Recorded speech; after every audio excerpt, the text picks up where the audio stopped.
बीजापुर में बिना अनुमति के सड़क बनाने वाला ठेकेदार मल्ला दे जही नोटिस। बीजापुर जिला में प्रधानमंत्री ग्रामीण सड़क योजना के तहत बिना अनुमति के ही ठेकेदार दाहर ले अलग अलग गवई गांव के इलाका में सड़क बनाए के मामला सामने आए है। ये सड़क में पहली बारिश में ही ओकर गुणवत्ता के कमजोरी उजागर हो गए है।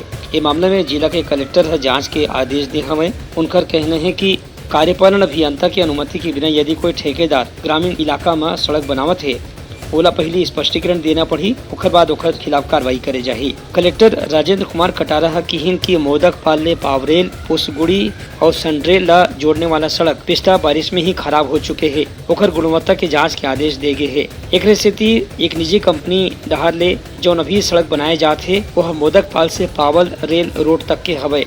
फिर ये सड़क के भी जाँच करी जाही। यदि हमें कोई गुणवत्ता में कमी पाई जाही तो ठेकेदार के खिलाफ दोबारा कार्रवाई करे जाही। फिलहाल ठेकेदार के खिलाफ एक मामला ये आहे कि वह बिना अनुमति के ही सड़क बनावत रही से। ब्यूरो रिपोर्ट, उतलंघा न्यूज।